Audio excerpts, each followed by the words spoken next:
Hi everyone. सो ये है हमारा लेक्चर 12 हमारी लीड कोड सीक्वल 50 सीरीज़ का। और ये क्वेश्चन थोड़ा सा अच्छा क्वेश्चन है, बट अच्छा है, बट इतना टफ नहीं है, नॉर्मल क्वेश्चन ही है। ये देखते हैं इसको। सो इस पे क्या है कि पहला जो इस पे टेबल है वो स्टूडेंट टेबल दी हुई है ना। ठीक है ना, पहला टेबल जो है वो student table. One second. So इस पे जो पहली टेबल है वो हमारी स्टूडेंट टेबल है। ठीक है। और स्टूडेंट टेबल पे जो कॉलम नेम है वो है स्टूडेंट आईडी और स्टूडेंट नेम, ये दो कॉलम नेम दिए हुए हैं। ठीक है। सेकंड टेबल जो हमारी है वो सब्जेक्ट्स की है, जिसमें सारे सब्जेक्ट्स नेम दिए हुए हैं हमारे। थर्ड टेबल जो है वो कि एग्जामिनेशन है, उस एग्जामिनेशन टेबल पे ये दिया हुआ है कि किस स्टूडेंट आईडी और स्टूडेंट सब्जेक्ट नेम दिया हुआ है। ठीक है, दो कॉलम है उस पर। और वो एग्जामिनेशन टेबल क्या रिप्रेजेंट कर रही है कि किस स्टूडेंट ने किस सब्जेक्ट के एग्जाम दे रखे। ठीक है। तो ठीक है। अब यहाँ पे क्या है हमारा कि हमको एक सॉल्यूशन लिखना है, हमको एक सॉल्यूशन इसमें से लिखना है, इसमें कि हमको ये फाइंड करना है कि किस स्टूडेंट्स ने कौन से सब्जेक्ट का एग्ज़ाम कितनी बार दिया हुआ है। ठीक, ये फाइंड करना है हमको। फ्रीक्वेंसी फाइंड करनी है ईच स्टूडेंट्स की, जिसने कितनी बार एग्ज़ाम, कोई भी पर्टिकुलर एग्ज़ाम कितनी बार दिया हुआ है, उसकी फ्रीक्वेंसी फाइंड करनी है। ठीक। और हमको जो रिजल्ट रिटर्न करना है वो होना चाहिए ऑर्डर स्टूडेंट आईडी और सब्जेक्ट नेम के हिसाब से, ऑर्डर्ड बाय। ठीक है। ठीक है, ये तो ठीक है, ये लास्ट लाइन होगी हमारी जो क्वेरी में लिखेंगे। तो ये तो ठीक है। अभी क्या है, यहाँ पे एक बार एग्जांपल देख लेते हैं तो थोड़ा सा आसानी से समझ में आएगा हमको। ठीक है। तो स्टूडेंट आईडी पे 1 2 13 6 से दिया हुआ है, स्टूडेंट्स नेम दिए हुए हैं। ठीक है, ये दिए हुए हैं डिटेल्स। बाकी सब्जेक्ट टेबल पे सारे सब्जेक्ट दिए हुए हैं। ठीक है। और एग्जामिनेशन पे स्टूडेंट आईडी और सब्जेक्ट्स दिए हुए हैं। अभी आप एक चीज़ ऑब्जर्व करना कि यहाँ पे स्टूडेंट्स वन ने मैथ, फिजिक्स, और यहाँ पे आप तीनों देखो, यहाँ पे स्टूडेंट्स वन ने तीनों सब्जेक्ट्स का दिया हुआ है, तो तीन ही सब्जेक्ट्स यहाँ पे हमारे सब्जेक्ट टेबल पे दिए हुए हैं। लेकिन आप देखोगे स्टूडेंट वन ने दोबारा भी फिजिक्स और मैथ का दिया हुआ है, अगेन यहाँ मैथ का दिया हुआ है। ठीक है। तो इसी की फ्रीक्वेंसी हमें फाइंड करनी की, एक पर्टिकुलर स्टूडेंट्स ने, लाइक स्टूडेंट वन को हम मान लें, तो मैथ का एग्जाम कितनी बार दिया हुआ है, उसने 3 बार यहाँ पे दिया हुआ है। देखो आप, तो आप देखोगे जो आउटपुट है वहाँ पे स्टूडेंट्स वन का, उसका नेम दिया हुआ मैथ और 3 फ्रीक्वेंसी दी हुई। तो ये रिटर्न हमको करना है। आउटपुट में क्या क्या होना चाहिए, स्टूडेंट आईडी होनी चाहिए, स्टूडेंट्स नेम होना चाहिए, सब्जेक्ट होना चाहिए, और अटेंडेंट एग्जाम्स के नाम से उसकी फ्रीक्वेंसी होनी चाहिए। ठीक है। अभी अगर हम आउटपुट पे एक चीज़ चेक करें, पहले तो ये है कि हमको सारे सब्जेक्ट्स का फाइंड करना है। ठीक है। अभी सारे सब्जेक्ट्स का फाइंड करना है, दैट मीन्स कि हर स्टूडेंट्स के लिए, जो कि हर एक स्टूडेंट्स है, वो तीनों सब्जेक्ट्स इसको असाइन होंगे। ठीक है। तीनों सब्जेक्ट्स हर एक स्टूडेंट्स को असाइन होंगे। अभी अगर हमको तीनों सब्जेक्ट्स ये जो हैं मैथ, फिजिक्स और प्रोग्रामिंग, ये तीनों असाइन करने हैं हर एक स्टूडेंट्स को, तो हमको क्या करना पड़ेगा, एक क्रॉस ज्वाइन करके होता है। ठीक है। क्रॉस ज्वाइन क्या करता है कि वो, अगर हम table one cross table two कर देंगे तो एक तरह का प्रोडक्ट होता है। ठीक है। अगर इसमें 4 एंट्रीज हैं और इसमें 3 हैं, तो 4 इंटू 3 उतनी एंट्रीज हो जाएंगी, क्योंकि क्या करता है वो सारी एंट्रीज जो इसकी हैं टेबल वन की, टेबल टू की, वो हर एक इस एंट्री के लिए असाइन कर देता है। ठीक। तो क्रॉस ज्वाइन हम यहाँ पे लगाएं। क्रॉस ज्वाइन क्या करेगा कि वो सब्जेक्ट एक कॉलम बनाएगा सब्जेक्ट नेम से, और एलिस के लिए 3 बार तीनों सब्जेक्ट असाइन कर देगा, math, physics, programming. Then Bob के लिए भी यही असाइन कर देगा, सेम ये जॉन और एलेक्स के लिए करेगा। ठीक है। तो यहाँ तक तो हमारा ठीक है कि सारे सब्जेक्ट्स हमारे पर्टिकुलर हर एक स्टूडेंट्स के लिए असाइन हो गए।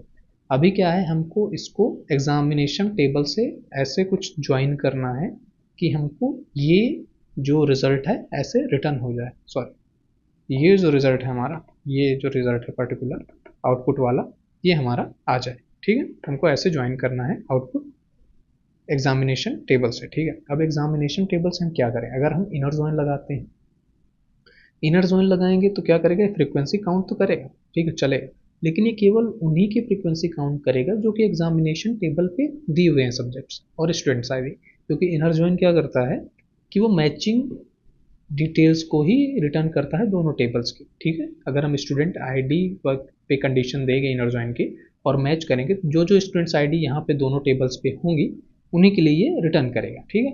अभी क्या आप यहाँ पे एक बार चेक करो ये वाली एंट्री, जिसपे कि अटेंडेंट एग्जाम की फ्रीक्वेंसी 0 दी हुई है, 2 स्टूडेंट आईडी दी हुई है, 2 स्टूडेंट्स नेम बॉब दिया हुआ है, सब्जेक्ट्स नेम फिजिक्स दिया हुआ है। आप देखोगे कि ये एंट्री आपको एग्जामिनेशन टेबल पे नहीं मिलेगी कहीं भी।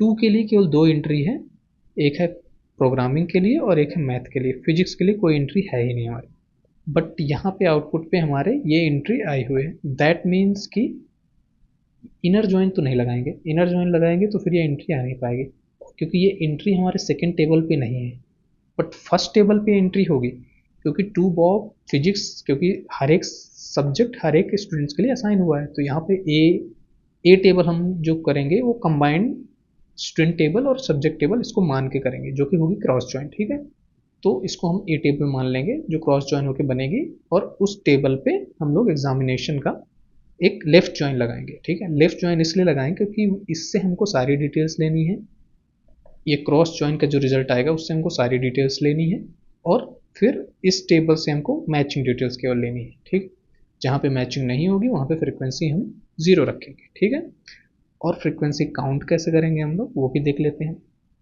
ठीक है, फ्रीक्वेंसी काउंट करने के लिए हम लोग क्या करेंगे, ग्रुप बाय करें। ग्रुप बाय अगर हम लोग करते हैं, सपोज स्टूडेंट आईडी लेके ग्रुप बाय करते हैं, ठीक है, ठीक है, और अगर स्टूडेंट आईडी लेके करते हैं केवल, ठीक है, स्टूडेंट आईडी ग्रुप बाय करेंगे तो फिर गड़बड़ हो जाएगा थोड़ा सा, क्योंकि फिर वो एक स्टूडेंट के लिए सारी फ्रीक्वेंसी निकाल देगा, लेकिन हमको पर एक हर सब्जेक्ट की फ्रीक्वेंसी निकालनी है, हर एक स्टूडेंट्स की। That means student ID math के लिए हमको 1 के लिए भी निकालना है, और फिर फिजिक्स के लिए भी निकालना है, और फिर प्रोग्रामिंग के लिए निकालना है। ठीक है, तो स्टूडेंट आईडी पे केवल नहीं कर सकते, अगर केवल सब्जेक्ट नेम पे करेंगे तो सब्जेक्ट नेम पे क्या है, मैथ अगर हम ले लिया, मैथ को उसने उठाया, तो मैथ फिर पूरी तरह से ग्रुप बाई कर देगा हर एक स्टूडेंट्स के लिए, 2 के लिए भी, 3 के लिए भी, 6 के लिए भी, 13 के लिए, सबके लिए ये ग्रुप बाई कर देगा मैथ। तो भी फ्रीक्वेंसी गलत आएगी, वो क्योंकि हर एक स्टूडेंट्स की नहीं आएगी, वो कंबाइंड मैथ की फ्रीक्वेंसी आ जाएगी। तो हमको क्या करना है, अगर हम student ID plus subject name in दोनों को ग्रुप बाई करें, तब हमारा ये फ्रीक्वेंसी करेक्ट आने के बहुत ज़्यादा चांसेस है। ठीक है, तो हम एक बार चेक करते हैं कि मैथ मतलब सॉरी सब्जेक्ट नेम और अगर स्टूडेंट आईडी को लेके हम ग्रुप बाई करते हैं तो क्या हमारा करेक्ट आंसर आता है कि नहीं। ठीक है, आइए देख लेते हैं इसको, एक बार इसका सॉल्यूशन लिखते हैं। ठीक है, सो हमको इसमें सिलेक्ट क्या क्या करनी थी आउटपुट में, एक बार ये देख लेते हैं, फिर से कंफर्म कर लेते हैं। हमको स्टूडेंट आईडी सिलेक्ट करना है, student ID, student name, subject name और अटेंडेड एग्जाम। ठीक है, ये सर्च करना है हमको, इसको ऐसे ही यहाँ रखते हैं, थोड़ा सा सही रहेगा। ठीक है, सो आइए सिलेक्ट करते हैं। सबसे पहले हमको सिलेक्ट करना है स्टूडेंट आईडी। ठीक है, तो 3 टेबल है हमको, तो यहाँ पे हम 3 एलियास देंगे, A B C मानेंगे। ठीक है, पहली टेबल नेम है हमारे स्टूडेंट्स, तो उसको भी देख लेंगे टेबल नेम क्या। तो पहले सेलेक्ट करते हैं हम लोग स्टूडेंट आईडी। ठीक है, ए डॉट स्टूडेंट आईडी।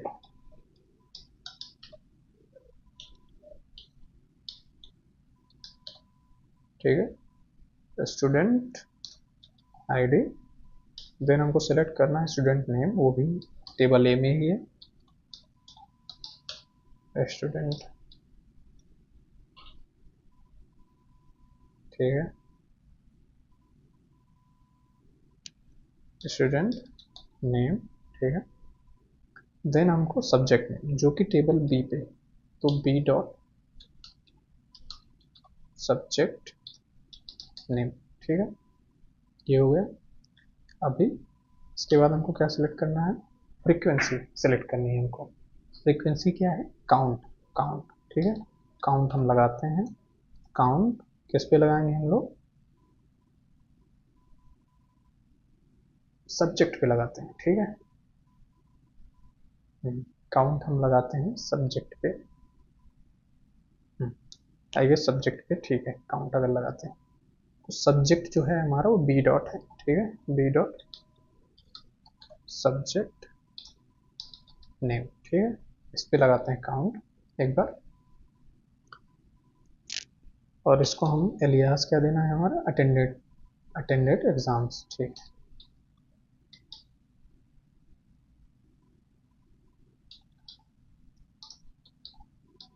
एग्जाम्स। ठीक है, ये हो गया। अभी हम ज्वाइन वाली अपनी कंडीशन सारी लगाते हैं। टेबल ए लिखते हैं पहले, वो क्या है हमारी, टेबल ए का नाम क्या था, स्टूडेंट्स है, ठीक है, स्टूडेंट्स ए। फिर हमको ज्वाइन कौन सा लगाना था, टेबल बी से क्रॉस ज्वाइन, क्योंकि हमको क्या है, हमें सारे सब्जेक्ट असाइन करनी है, हर एक सब्जेक्ट को, हर एक स्टूडेंट्स को हमको सारे सब्जेक्ट असाइन करने हैं, तो हम क्या करेंगे, क्रॉस ज्वाइन लगाएंगे टेबल बी जो कि है हमारी सब्जेक्ट्स, सब्जेक्ट्स, सब्जेक्ट्स, ठीक है, इसको हम बी बना देते हैं, ठीक है, ठीक है। अभी क्या है हमको, ये हमारी समझ लो एक टेबल क्रिएट हो गई हमारे, इसको, इस क्वेरी को हम यहाँ तक मान लेते हैं कि हमारी एक टेबल क्रिएट होगी क्रॉस ज्वाइन करके। अब इस टेबल से हमको जो ज्वाइन लगाना है नेक्स्ट टेबल पे, वो है लेफ्ट ज्वाइन, ठीक है, ऑलरेडी डिस्कस कर चुके हैं इस चीज़ को। लेफ्ट ज्वाइन लगाएंगे थर्ड टेबल से जो कि है हमारी एग्जामिनेशन, ठीक है, एग्जामिनेशन, वन सेकेंड, एग्जामिनेशन, ठीक है, ये टेबल है हमारी, इसको हम मान लेते हैं सी, ठीक है।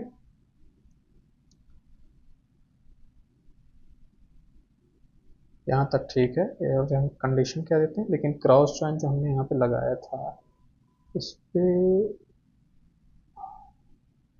ठीक है, क्रॉस ज्वाइन पे हमको कोई कंडीशन नहीं देनी थी, लेफ्ट ज्वाइन पे हमको कंडीशन देनी, ठीक है, कंडीशन देते हैं इस पे, क्या देंगे, स्टूडेंट आईडी मैच होना चाहिए, ठीक है, तो हम लिख देते हैं ए डॉट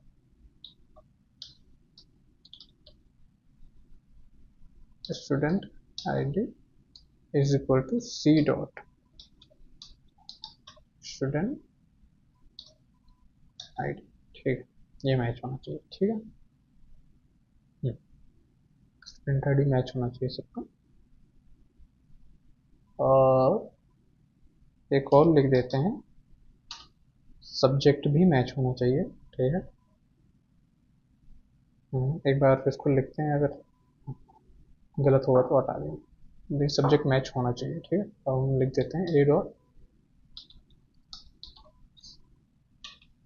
नहीं, इसमें क्या है, बी डॉट सब्जेक्ट नेम लिखना पड़ेगा, टेबल बी का है ये, subject name equal to c dot subject name, ठीक है, ये कंडीशन हो गई हमारी। और इसमें हमको ग्रुप बाई क्या क्या करना है, ग्रुप बाई हमको दो कॉलम्स पे करना है, एक है स्टूडेंट आईडी और दूसरा है सब्जेक्ट नेम, ठीक है, ए dot dot student ID and मिलेगा, यहाँ पे कॉमा लगाएंगे, स्टूडेंट आईडी और बी डॉट सब्जेक्ट, नहीं सी डॉट सब्जेक्ट नहीं, सी डॉट सब्जेक्ट नेम, ठीक है। ऑर्डर बाई जो कि हमारे लास्ट में दिया हुआ था, ऑर्डर बाई क्या क्या करना था हमको, student ID and subject name same करना, so student ID comma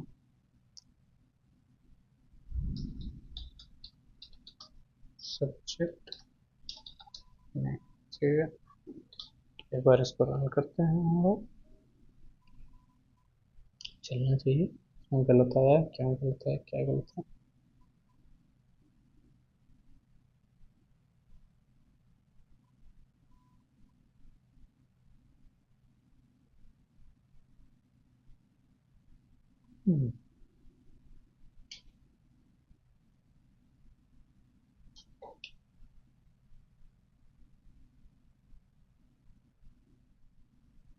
okay, हमारा गड़बड़ यहाँ पे है, हमने बी डॉट सब्जेक्ट नेम दे दिया है, यहाँ पे सी होना चाहिए, क्योंकि हमको फ्रिक्वेंसी एग्जामिनेशन वाले से निकालनी है टेबल से, तो अगर हम अभी भी गलत है, क्यों,